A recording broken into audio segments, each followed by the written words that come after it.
episode of Roll or Die. We went international last time and we are going even more international this time, all the way from Vancouver, Canada. And I feel like we've really hit the big time now. Like, this is a big name, everyone. If you've been living under a rock, maybe you don't know the name of this week's guest. It is Mr. Stuart Cooper. Thanks for joining us. Oh, thank you for having me. Appreciate it. Yeah, sorry about last week. Had a bit of an accident. Yeah, man. I hear, and like I'm keen for you to run us through your injury. I've got injury right now as well, so I feel like we should all list our injuries off. But let's start with you, man. At least your arms are working; they're functioning. Like you've moved the phone around and made a cup of tea. Yeah, I did. I had a sling, but I didn't really use it. So what's happened? About years and years of jiu-jitsu and lifting weights, there's no cartilage left in my right elbow. So I've had problems with my right elbow for quite a while, and it kept locking up on me over the last few years. Yeah. And I just thought it was like tightness to do my shoulder, my neck, my tricep. And this time, like last week, it locked up, like fully locked up. My arm wouldn't move, and it was making a crunching sound when I was trying to it was horrible. I was actually doing some bench presses. As I was doing the bench presses, something started to crunch in my arm. Yeah. And then I thought, I didn't know what it was. So I thought, I'll go and see the massage therapist to try and loosen it up. Yeah. And then after the massage therapist, it locked up. So what happened was when I was on the bench presses, and this is right after doing jiu-jitsu as well, a piece of bone, because there's no cartilage left, came loose, 16 millimeters wide.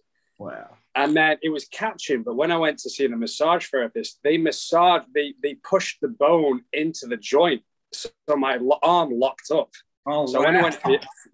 I went to hospital and they did the X-ray and it showed all these little bone fragments, but one big piece of bone, like properly wedged in the joint. But fortunately, it's moved around and I can move my arm. I can touch my shoulder, but that's as far as it gets. Oh, wow, man. So the surgery is actually a week today. So It's a very, very minor surgery. They're going to go in there and pull out all the loose debris and all the loose cartilage. And I'm going to get them to take a photograph of it. It's probably going to be a bit of a mess. Yeah. You can make a film about it, man. I mean, that's what you do, right? So we could have like a diving into Stuart's arm and, yeah. Yeah. I mean, the doctor looked at it. He's like, how old are you? I'm like, 36. And he's like, your elbow should not look like that at 36. And I'm like, I know. And he's like, well, what do you do? And I'm like, jiu-jitsu.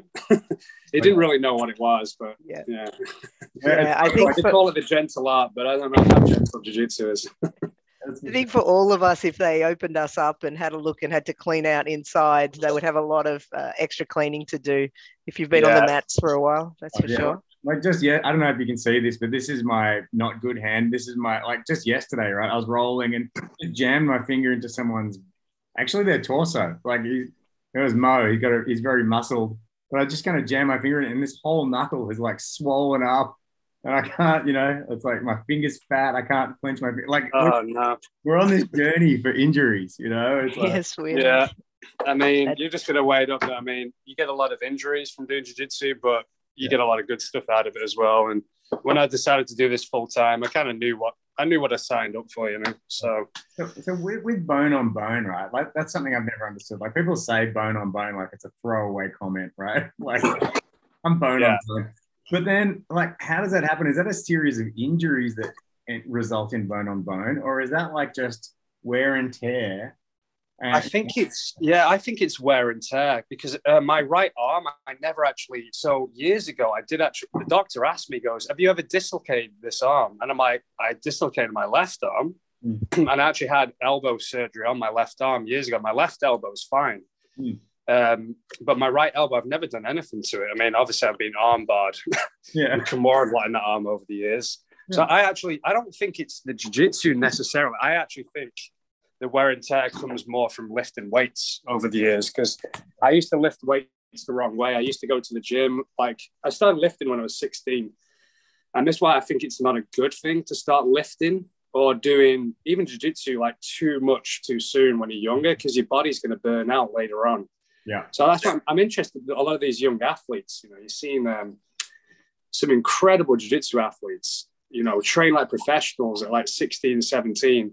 I can't help but think, you know, they might burn out by the time they're early 30s. Oh yeah, absolutely. So yeah, for sure. And sorry, go on. Tell us, go on about when you actually started jiu-jitsu. Tell us about your beginnings. So I started when I was 22, actually quite old, really. Not by Antoine's and my standards, no. Yeah. We were quite a lot older. We're a lot older than you now, but go on. I was at university at the time, and I saw, like a lot of people, I saw UFC on TV. I had an interest in martial arts growing up, and I tried judo, I tried karate. I think if I actually found a good judo school, I probably would have stuck with it. But I don't think it was like a legit judo school, so I never really stuck with me. And the karate, I never really saw how that could be effective. And I was always into sport, you know, I was at school. But I went to university, I graduated, and then I saw UFC, and I was instantly like, you know, it got my attention. I was like, what is this? I was working at a gym at the time as a receptionist. And I asked one of the personal trainers, what's this UFC? He's like, well, this is MMA, mixed martial arts. I'm like, hey, look, is this real? He's like, yeah, it's real. I'm like, so it's not like WWE because it looks real. It's like, no, it's like, you know, this is a combination of different martial arts. I'm like, where can we do this? I was in London at the time. And then he would actually train Muay Thai boxing. So he took me down for my first Muay Thai boxing sessions. And I did that for about a month, really enjoyed it. But there was MMA on afterwards. And I would always watch the MMA sessions because there was a lot of like intimidating looking dudes there with tattoos, bald heads, and I didn't have the courage to go to the actual class. And finally, one day I was like, I'm going to go. So I went to the MMA session afterwards, but I remember I kept getting taken down and submitted, and I just felt helpless. I didn't even know what mount was, but people kept mounting me and just punching me in my face. And I just felt completely helpless. Yeah. I'm like, I need to learn this. And I remember rolling with this 14-year-old kid. And I was into lifting weights. I was pretty strong and athletic. And this kid just kept arm-barring me and triangling me, basically whooped my ass. Wow. And I'm like, right, I need to learn this. And then I actually asked him, what's this ground stuff? Now, well, this is jiu-jitsu. I went, well, can I do that separately? I don't want to do, you know, the striking. I just want to do this grappling. And that was it. I actually got hooked in it. I started to go twice a day, every day, pretty much from day one, you know. Wow. And when I met you, you were on BOA. It was Super 8. Yeah, that's right. So you'd flown in from overseas, right? To, you know, you were a super fight. Were you a super fight? I can't remember. No, I was actually in the tournament. I was a last minute replacement. That was actually my first black belt outing. Wow. It was actually Craig Jones that put my name in. So I remember Craig came to Thailand where I was at the time, and I trained with him because people knew me more as a video guy, you know, making the videos. Hell yeah. And after me and Craig rolled, he actually asked me, he goes, dude, he complimented me on my jiu-jitsu. He goes, I just thought you were a filmmaker. I didn't realize you're actually a pretty decent black belt. He's like, why don't you compete? And I'm like, I'd like to, but the filming just kind of took over the years. And but I'd like to get back into it. And he gave me the confidence, says, I reckon you could do pretty good as a black belt. And it was like a few weeks later, he actually messaged me saying, Stu, like, we've had someone drop out, go with Super 8. Do you want in? The prize money is 20,000. I'm like, fuck it, why not? You know, I've got nothing to lose. So here's my first black belt tournament ever. I haven't competed in years. And I'm in a bracket with Craig Jones, DJ Jackson, Felipe Pomansky.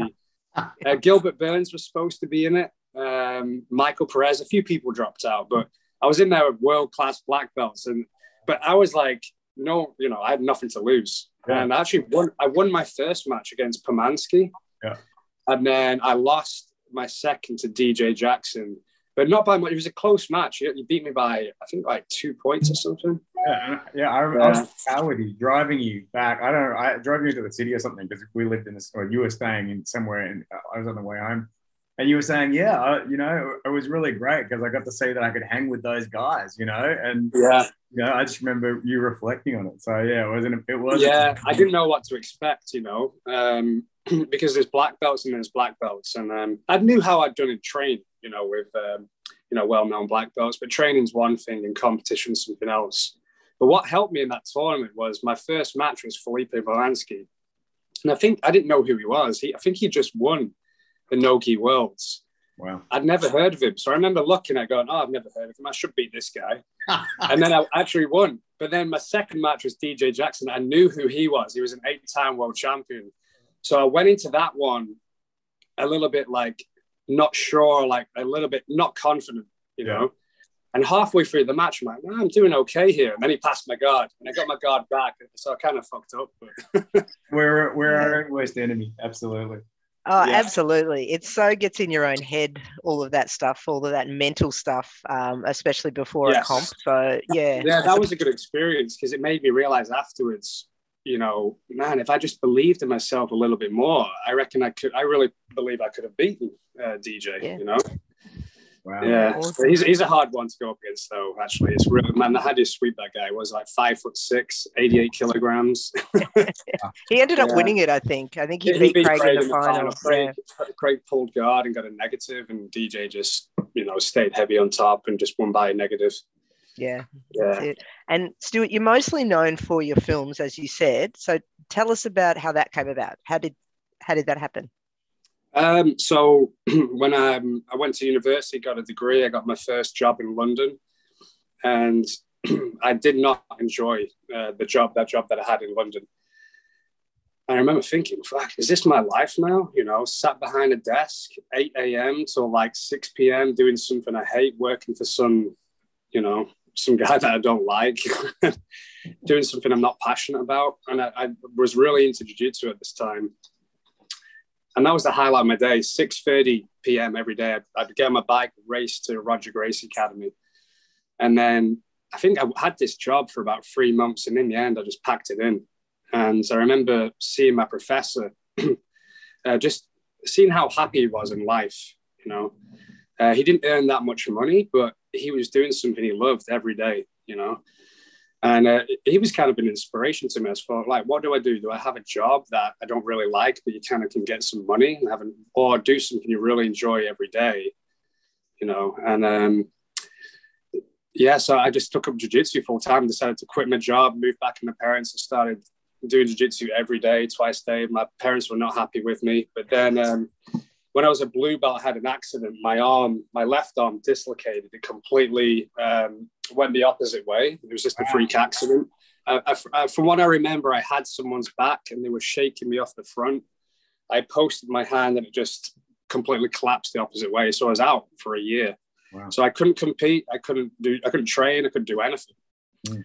So that's when I went back to, because I did actually go to university to study film. So I kind of went back to that. I had a little video camera. So just for something to do, I started filming my friends compete and just making little highlight videos. And it just kind of went from there. My team were actually, you know, they were actually complimenting me on the little highlight videos I made. They're saying, you're pretty good at this. You should carry on doing it. Mm. And then it was actually one of the grappling tournaments that I filmed. I made a little highlight and I sent it to the promoter. And then he hired me for the next one. He paid me £300 to film the next grappling tournament. And then he really liked it. And then he kept hiring me, you know, to film these grappling tournaments. And then his name was Jason Tan. He was actually a UFC vet. He has his academy in Liverpool now, the MMA Academy. And he was very well connected in the UK. And he really enjoyed the videos I was making. And he encouraged me to film a Ryan Hall seminar. Right. Ryan Hall, I think it was around ADCC 2011. So Ryan Hall was coming over. Gunnar Nelson came over, Jeff Monson, and he put me in contact with all these different people. And I filmed the seminars and did interviews with them afterwards and just kind of put the videos together. Didn't really think much of it, but they became really popular very quick because at that time, YouTube was getting popular, Facebook was getting popular. Jiu-jitsu was growing and there was no one had actually made, you know, like those kind of videos on these different jiu-jitsu athletes. So it was kind of like right place at the right time. Wow. And look at this, man. I mean, you've got 95,000 plus subscribers to your YouTube channel. And look at the names of these people like Danaher, Vincent Henderson, Marcelo Garcia. God, on and on it goes. Like just... Yeah. There's a lot more to come as well. I've actually got 10 videos that I haven't released yet. At least 10. There's so much content. I just haven't put it out yet. I'm waiting closer to ADCC. A lot of them are related to that. So I'm going to be releasing them soon, like back to back to back. Wow. Everyone should like and subscribe to these videos, man. Yeah, that's just a wealth of amazing knowledge. And what is the secret, man? I mean, I'm going to stop sharing my screen now, but everybody should go and explore Stuart Cooper films on YouTube. But what is the secret to your success? You've kind of talked about maybe it was timing because YouTube was taking off, but you must be a great networker. You know, you must be getting in these people's worlds and being, I don't know, there's got to be more to it than just timing, I'm imagining. I think so. Once I made a video with Ryan Hall and Gunnar Nelson, those ones were really popular. Jason Tan, he actually sent, I believe he sent those videos to Braulio Estima and then put me in contact with Braulio. And Braulio was preparing for the super fight with Jacare in 2011. And we went down there to film with him. And then me and Braulio got along really well. And we had the idea of doing like a 4-part series kind of leading up, but show Braulio's training up to ADCC. And that's what we did. And people loved the videos. And Braulio wanted to actually make like a feature documentary, which I'm actually bringing that out. That's another video I'll be releasing soon. It's about 45 minutes, I think. Still haven't released it. Still working on it. But me and Braulio became good friends. And then we started traveling all around America, and Brazil together. And then, yeah, it was just connections, like when you meet this person, then you meet this person. I think once I made those videos of Braulio, Gunnar Nelson, Ryan Hall, what I would do is I would reach out to different athletes, like Cron Gracie or Hickson or whoever it was, Dean Lister, say, hey, I don't know if you've seen my videos before. Here's something I did on Ryan Hall, Gunnar Nelson. I'd love to make a video on you if you'd be interested. And people just got back to me instantly and always said yes, Yeah. Wow. So it's like we can't say the same with us, Anton. Not everyone says yes to us. That's what are we doing wrong? A lot actually do, and it's certainly not because of our video editing prowess. Although Theo does do a great job, But it's like I don't even have a professional background. Neither does Kim. No, we have to blur. I've got my kids walking around in the background. That's why I don't want everyone to see that. So. Yeah, but I think if you do a good job and then you make the connections and you show people that you're committed and you show them that you're interested, people then want more and they have friends and it really does work like that. Yeah. I think what also helped was also people liked my videos, but I think people were interested in the journey that I was on as well, because also around this time, obviously Facebook and Instagram got popular and I was traveling all around the world. I went to Brazil, was there for a few months. I was bouncing all around Europe with Cage Warriors, all around the US, filming different athletes all over Thailand. And I was constantly showing, like posting about it. I'm here filming with this person and training with this person. Yeah. And people were following my journey, So I think that's what helped me get followers as well is, being traveling around the world. Yeah. Training martial arts and making videos. It was an amazing time. There was some ups and downs, it was on top of the world for a long time. It took a turn on me, but then, then things got good again. Love to hear about that turn when you're ready. I think I actually spoke about it on the Matt Burn podcast. So all the traveling and flying I was doing, it was too much. I underestimated like how much travel, just going and fly. I was doing some crazy traveling at one point. I'd be in Oregon for like a week, then flying down to Miami for a couple of weeks, then to Sao Paulo for 2 days, and Rio de Janeiro for a week, then over to Switzerland for a couple of days, and Ibiza, then to Thailand. I was all over the place. Yeah. And I started to get really bad insomnia. I was like, jet lag really is a horrible thing. So I started taking diazepam when I was like 27. And I was taking this thing like it's a melatonin. I didn't know how bad these things were for you. So I'm popping a diazepam originally just for flying, but then it just became a habit. Like I would just do it daily. Yeah. And then before you know it, these things, you're not supposed to take any kind of benzodiazepam or Xanax longer than 3 days because of that addictive. They're actually the hardest drug to get off. Wow. So I ended up getting, I got hooked on diazepam. And then when I moved out to Thailand, it was all ignorance, You can buy like opiates over the counter. Oh, man. Just for like really cheap. You can buy a pack of 10 tramadol for like 50 baht, which is like a couple dollars. Yeah. So next thing you know, I'm popping diazepam and tramadol, and you know, I realized it was a combination that made you feel pretty good, but I wasn't aware of how much of a deadly combination this was. So I was on top of the world, traveling, making films, and then next thing you know, I'm a freaking, you know, prescription drug addict. Wow. So it was hard getting off those things. You know, I went through about a year of brutal withdrawal. So I was like on top of the world, like living the dream. Yeah. And then I literally went as far low and down as you could possibly go. Wow, and like basically had, at one point I thought, fuck, I've just lost everything, you know. But then I managed to get through the withdrawal with the help of my folks, you know, back in England.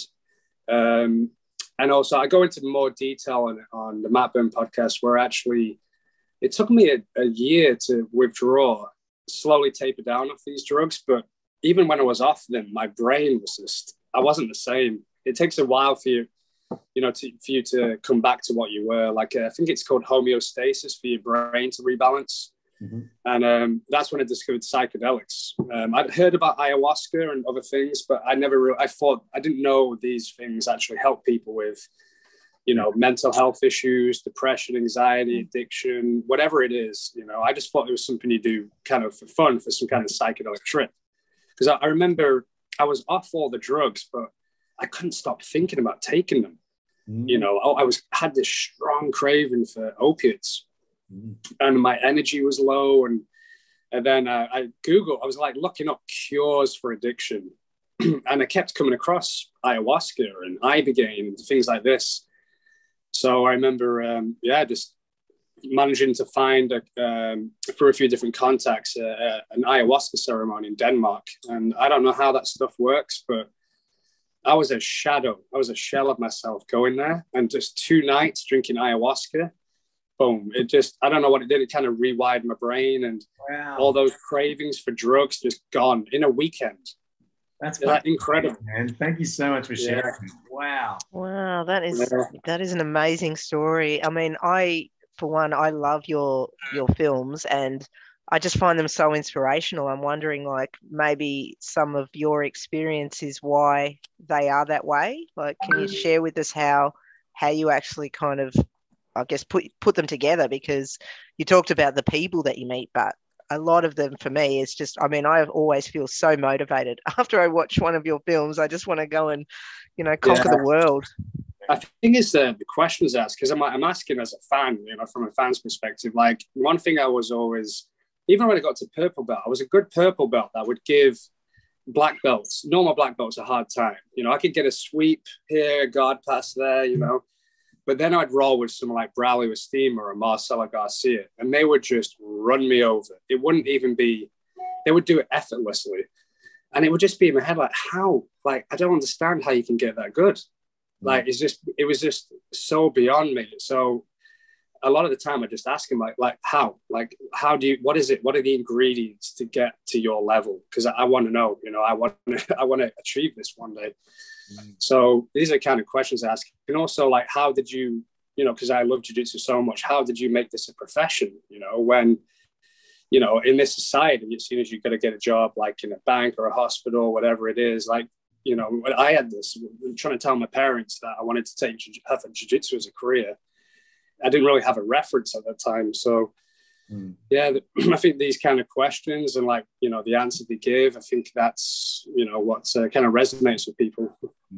Yeah, for sure.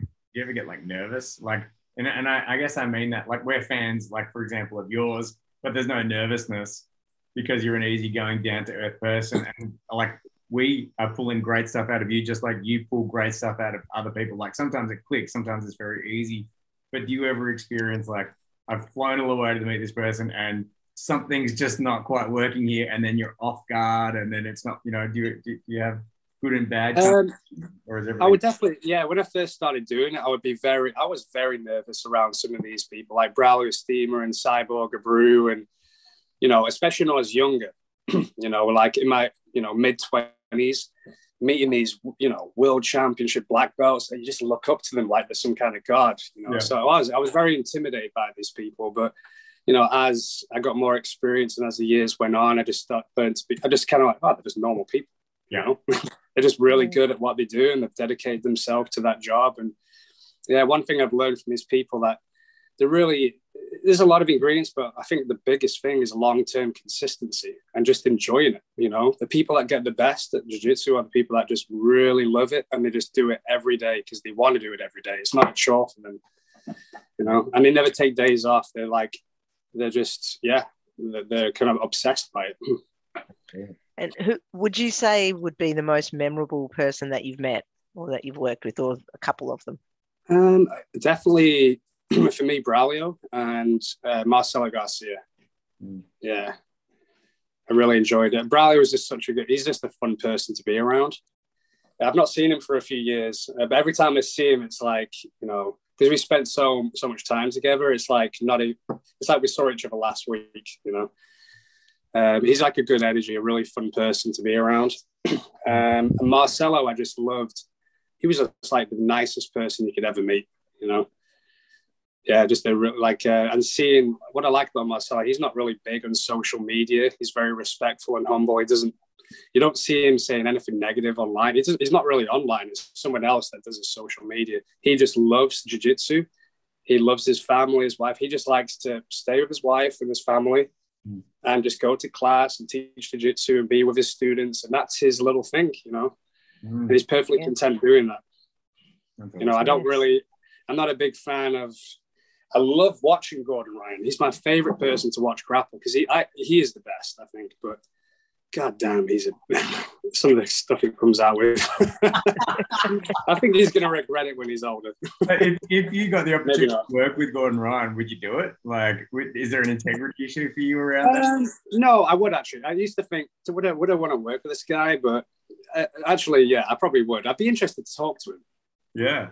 I think I'm challenging you, man. That's your homework. Go make a Gordon Ryan movie, man, because we all want to see it. So what I might do this year, I'm going to go to Austin, Texas at some point, because I have all this footage of Galvao from 2011, loads of interview footage. I actually know Galvao pretty well now because we worked together quite a bit.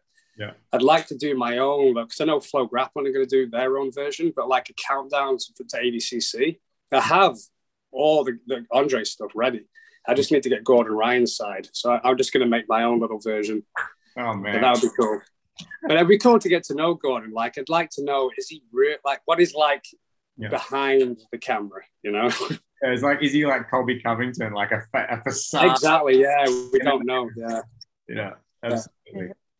And you mentioned earlier, Stuart, that you had a period where you were moving around a lot, living, you know, traveling so much. So how are things now? Are you try to stay in one place, or do you still find yourself traveling? No, I do like traveling, but not how I used to do it. I'm enjoying being here in Vancouver now because I've got my own. My dream was to always have my own jiu-jitsu team, you know, my own academy. And when I was in Singapore, I was working at Evolve MMA. There was 4 locations, and each location had like 1,000 students. Mm-hmm. So I never really got to know anyone. I couldn't see people's progression. There was just too many people. And then when I was in Tiger Muay Thai, I enjoyed my life there, but it's more of a holiday destination. So people come and go. Yeah. So again, you don't see people's progression. You don't have a team, you know. And now I've been here in Vancouver for about 2.5 years. I have a good, solid team of people, the same students every day. And it's what I always want. It's how I remember starting jiu-jitsu. Like it was a little family in Preston where I come from. And you all come up the ranks together. And that's how it is now. I've actually built people up. I've got like purple belts now, mostly blues. And like they're like the first generation. Now I've got the other generation coming up. So these people like blue and purple. And now I've got the other beginners like building up to blue belts. And I'm really enjoying being here in Vancouver. It's pretty much, it's a dream come true. And what actually took you to Vancouver? Because that's like an interesting spot of the world to pick. You know, why there? So in 2013, I was in Thailand, and an MMA fighter called Ryan Diaz came over it was his very last fight in one championship. So he came to Tiger to train, and he did a bit of jiu-jitsu with me, and that's where we met. And then after that fight, he retired and he went back to Vancouver. But we always stayed in contact. And Ryan is he is a very driven individual. He's, if anyone could get something done, it's him. And he went back to Vancouver in something like 4 years. He was originally just renting out like a studio and like a fitness first, just a few nights a week. But then he created Diaz Combat Sports. And then he came out to Thailand in 2017. We hadn't seen each other for years. And he planted the seed. He's like, Stu, my gym is growing. And I'm going to get a bigger gym, like a world-class facility. And I need a dedicated jiu-jitsu coach. So would you be interested? Wow. And I loved my life in Thailand, but it was kind of it was perfect timing because the owners, they changed management, new owners had come in. And the current owner, who's still there now, is not a nice person. Oh. That's me being nice. Shout out to them. There's some stronger words I could use, but I won't use them. So, and recently all the other coaches have left as well because of this one guy. He's single-handedly probably going to ruin that place. Wow. So, yeah, Ryan said, how about you come out to Vancouver for a month, see if you like it. So he flew me out, got me a hotel, spent a month in Vancouver. And I loved it. You can go to the beach, you can go skiing, you can go hiking. It's like nature, but there's also a city, and you can make a living doing jiu-jitsu here. And yeah, I took the opportunity. So again, that's the cool thing about martial arts is you meet people all around the world. And then later on, if you're still friends, different opportunities come up. Yeah. Man, that's amazing. I love it. Awesome. Yeah. And just quickly, we're nearly out of time, but I wanted to ask you as well. You mentioned Hodger Gracie earlier on. Was that where you started? What's it like training there? Because that's kind of on my bucket list to go and train. So there. I originally started in London, but only for like a month at London Fight Factory. That's where I got my first gi. And then I moved back up to Preston, and I was training at Gracie Bar at Preston with my professor, Lucio Sergio dos Santos. And I was there for, I think, about a year with him. And then I got a job in London, and I moved down to London to Roger Gracie Academy. And when I was a blue belt, and I was there for about not quite a year, but the training there was great. It was awesome. But honestly, Roger Gracie was only there like teaching like twice. But who was the professor there was a very good friend of mine called Nick Gregoriades, who would be great for a podcast. Cool. And so, yeah, he was the black belt instructor there when I was a blue belt. I remember him instructing me how to drain my very first cauliflower ear. And we stayed in contact over the years as well. And what was really cool is I was recently with Nick in Mendocino, California. We were teaching a jiu-jitsu camp together. And it was just so cool that, over 10 years ago, I'm a blue belt and he's the professor black belt. And then here we are 10 years later, we're both teaching a jiu-jitsu retreat together. So great. So, wow. Yeah, this is the cool thing about jiu-jitsu lifestyle, just all the different people you meet, all these different opportunities you get. You might not get paid the most money in the world, but you live a really good life. Yeah, no, you really have touched on about community. I think that's kind of what Anton and I wanted with this podcast. So yeah, it's really good to hear how much it does actually work. Yeah, and it's great to get like global citizens of the BJJ community like you who get around and go and sniff out all the different parts of it all over the world. Like that's so great because it, our listeners can kind of by osmosis get a feeling of what it's like to be in all these different places, man. So and one thing I've noticed, it's like I don't think there's ever been a time I haven't, no matter where I've gone in the world to train jiu-jitsu, like different countries, you find just different local jiu-jitsu academies. I'll train with someone and they know someone that I know. Yeah, there's a connection there. There never has not been a connection. 2 degrees of jiu-jitsu separation, not 6. Yeah. You could do a video series, 2 degrees of jiu-jitsu separation. Yeah. Everybody knows. Well, there's 6 degrees of Stuart Cooper, because isn't it meant to be Kevin Bacon? You could have the whole thing named after you. That's you true. You could take over that. Stuart Cooper. That's Why not? Oh, we lost you, man. We made him run away. Oh, yeah, no, my battery, I'll just plug it in quickly. Cool. Man. Is there any words you want to share with the community? Anything you already talked about what's coming up for you a little bit before, but if there's anything you want to promote, anyone you want to acknowledge, then please do. I've got a bunch of films coming out very soon. I was kind of holding out for a bit of sponsorship money, look at the different sponsors, maybe go on the videos.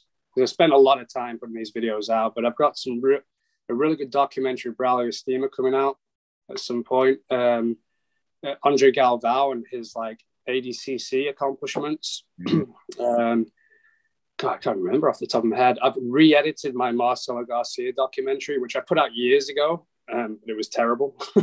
So I re-edited it. Right. And it kept getting taken down anyway, because one thing, I've had to re-edit a lot of stuff on my YouTube channel because I used to use the very popular music. I could probably be making a living on YouTube right now if I wasn't so stupid, because when I first started my YouTube channel, I would just use whatever music. Yeah. And then there's a good friend of mine who's making a living off YouTube right now. He told me during the first lockdown, he's like, Stu, you need to go on your YouTube channel, re-edit everything and change the music to copyright-free music, and you'll be pulling in some decent money from the YouTube revenue. Wow. So I finally did that. That's kind of what saved me over the pandemic. But yeah, I've got a couple of camps coming up in Mendocino next year. There's one in the end of June. I think it's the third week of June. And then the first week of July, I'm doing another one with Robert Deagle. I'm not sure if there's any spaces left. Wow. Yeah. I'm hoping to do the ADCC trials in Poland, but I don't know. It really depends on the elbow surgery next week. I'm not sure what the turnaround is. Mm-hmm. I've had the worst luck with those trials, but it is what it is. But if you need to win it, man, who knows? Yeah. But if anyone's like in Vancouver, stop by Diaz Combat Sports in Chinatown. We've got jiu-jitsu, MMA, kickboxing. It's a really cool place. Especially in the summer. Vancouver in the winter sucks. It just doesn't stop raining. Absolutely. Awesome. That's about it for time. Yeah. So look, thank you so much for making the time. Like we said, it took a couple of goes, and hope all goes well with your elbow. And we'll have this out probably in a couple of weeks. I know I feel a bit wrong asking for your help with spreading the word in our community. I'll share it, no problem. Yeah. That would be awesome. We're on a very small podcast here, but we would just love any help you could offer, and hopefully we get to meet you in person again soon. Yeah. Yes. Yeah. I hope to hopefully get some grappling tournaments in Australia or something. I know we've not even been able to. Can you enter Australia now? Yeah, I think a couple of weeks ago we've opened our borders. So yeah, we were pretty strict over there, weren't we? Over COVID, sure, I was following what's going on over there. You got to get out. We better say our goodbyes, everybody. Yeah. You guys. Yeah. Bye. See you, Stu. Thanks so much. Thank you for having me. Bye. Appreciate it. Bye.